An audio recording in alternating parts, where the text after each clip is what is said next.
자, 사인 법칙에 대해서 좀 배워보도록 합시다. 여기서부터는 활용인데, 활용, 삼각형의 활용이라고 보는 게 맞을 거예요. 삼각형의 활용 문제. 삼각형이라고 하는 건 중요한 건 이제 변의 길이들을 하고, 내각, 뭐 외곽도 있을 수 있겠지만, 각과 변 사이의 관계, 이런 것들이 중요할 텐데, 그런 것들을 활용할 수 있는 공식이 두 가지 또는 세 가지가 있어요. 첫 번째는 사인 법칙, 그 다음에는 다음에 배우게 될 코사인 법칙, 그 다음에 변의 길이 자체랑은 뭐 이런 길이들 사이 관계라고 보기는 조금 어렵긴 하지만 넓이를 구하는 삼각형의 넓이, 이렇게 세 가지 형태의 활용 문제들이 많이 출제가 됩니다. 첫 번째로는 사인 법칙. 이 사인 법칙은 어떻게 만든 거냐면 외접원을 통해서 만들어낸 공식이야. 출처가 그렇다는 얘기야. 그래서 주로 어떤 문제에서 왜 동그라미 원이 포함되어 있어, 삼각형 문제인데 원이 포함되어 있어, 그런 경우에는 대부분 사인 법칙을 쓰면 돼요. 근데 이건 꼭 맞는 건 아니야.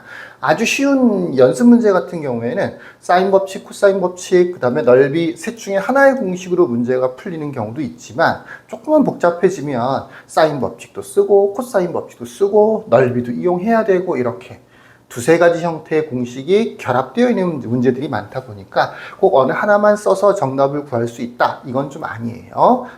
이 방법으로 생각해보고 저 방법으로 생각해보고, 그렇게 해서 어느 쪽이 맞을까, 어느 걸로 풀어도 정답이 나오는 경우도 종종 있거든요.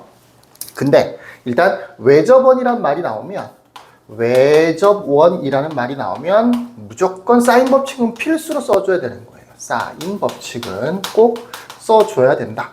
외접원이라는 게 뭐냐? 원부터 먼저 그릴게요.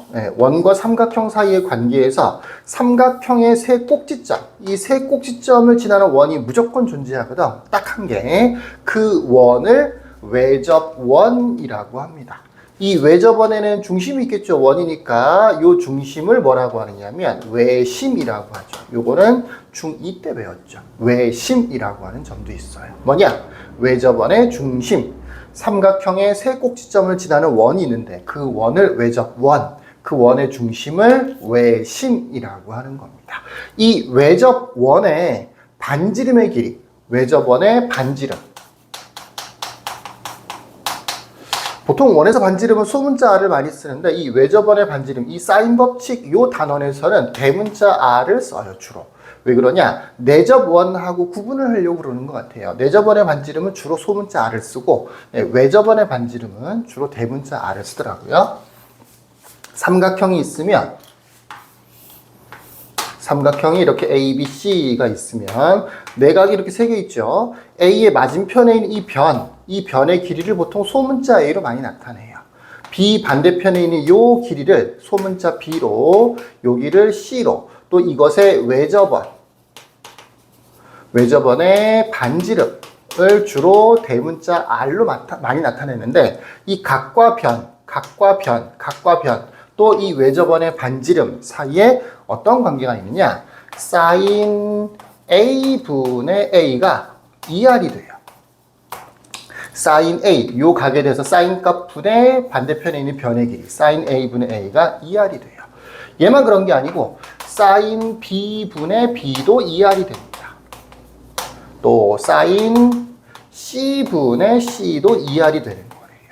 그래서 거기를 뭐라고 되어 있냐? 사인 A분의 A와 사인 B분의 B와 사인 C분의 C가 다 똑같으면서 다 2R이 된다 라고 되어 있죠. 이게 사인 법칙이라고 하는 거예요. 사인 법칙. 요 R은 외접원의 반지름의 길이를 나타내는 표현인 거야. 요거를 사인 법칙이라고 한다. 외접원의 반지름의 길이가 주어져 있고 변의 길이가 주어져 있으면 사인 값 정도는 간단하게 구할 수 있는 거죠. 또는 반대로 얘네들이 주어져 있으면 외접원의 반지름의 길이는 구할 수 있겠죠. 요 세 개 중에서 어느 거 두 개가 주어져 있으면 나머지 한 개를 구할 수 있겠지. 또는 예를 들어서 이거와 이게 주어져 있다. 그리고 이것도 주어져 있어. 그러면 얘를 구할 수 있는 거지. 왜? 얘네들은 똑같은 거니까. 이렇게. 사인 A분의 A는 사인 B분의 B가 되는 거니까, 만약에 요거 세 개가 주어져 있다. 그러면 이 값 정도는 구할 수 있겠죠. 그죠? 방정식이 만들어졌으니까. 이 네 개 중에서 어느 세 개가 주어지고 나머지 한 개를 구하는 형태의 문제로도 활용이 될 수가 있다라는 얘기예요. 또 외접원의 반지름이 포함되어 있을 수도 있고. 두 번째, 사인 법칙의 변형. 사인 법칙의 변형. 나머지 다 똑같으니까 요거 한 개로 설명을 해보자면 사인 A분의 A가 2R이라고 되어 있죠. 요거 두 개 자리 바꾸면 2R분의 A가 사인 A가 되는 거예요. 또는 양변에 사인 A를 곱했다라고 생각해보면 A는 2R 곱하기 사인 A가 되는 거죠. 사인 A 대 사인 B 대 사인 C를 어떻게 바꿔줄 수도 있느냐면 사인 A가 2R분의 A니까 2R분의 A 대 사인 B는 비슷하게 여기만 B로 바뀌었겠지, 그지? 2R분의 B 대 2R분의 C. 근데 비례식에서는 적당한 숫자를 곱하거나 나눠줄 수도 있잖아. 그러면 A 대 B 대 C가 되는 거죠. 사인의 B와 그 맞은편, 대변, 길이의 B가 실제로는 같다고요. 사인 A 대 사인 B 대 사인 C가 A 대 B 대 C가 된다라는 거예요. 요게 첫 번째, 두 번째 변형이네요. 두 번째, 3번에 있네요. A 대 B 대 C는 사인 A 대 사인 B 대 사인 C. 길이의 B와 사인의 B가 이렇게 같아진다 라고 하는 거죠. 첫 번째와 두 번째 내용은 이 두 가지 내용이겠죠. 사인 A를 2R분의 A로 고쳐줄 수 있다든가 또는 A를 2R 곱하기 사인 A로 고쳐줄 수 있다든가 이런 내용들이 포함되어 있습니다. 착각하기 쉬운 건 이거예요.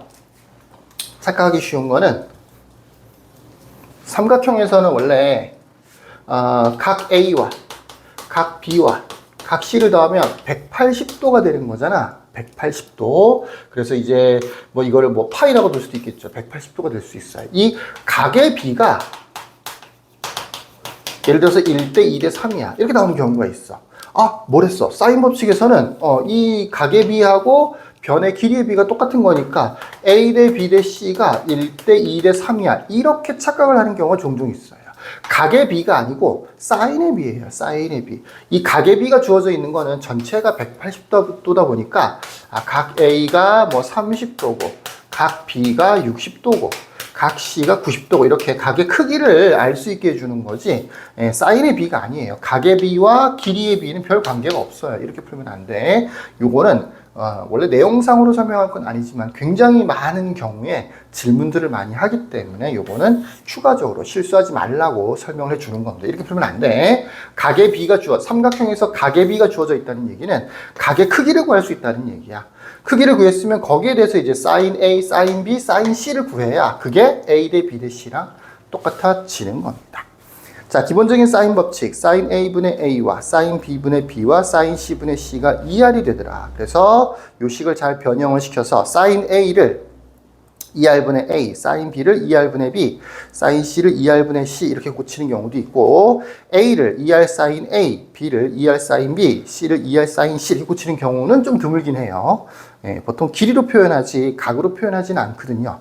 그래서 1번 쪽으로 좀 더 많이 사용을 하고 2번은 잘 안 써요. 근데 뭐 필요할 때는 쓸 수도 있겠죠. 세 번째, 결과적으로 A 대 B 대 C, 변의 길이의 B와 사인의 B가 같아진다라고 하는 사인 법칙의 변형. 요거는 많이 사용하는 거니까 꼭 좀 기억해 두시길 바라겠습니다. 자, 여기까지 공식을 외워야 돼요. 근데 뭐 어려운 공식이 아니라서 쉽게 외워지겠죠. 얼마나 신경 써서 보느냐 요 차이가 있는 것 같아요. 자, 여기까지.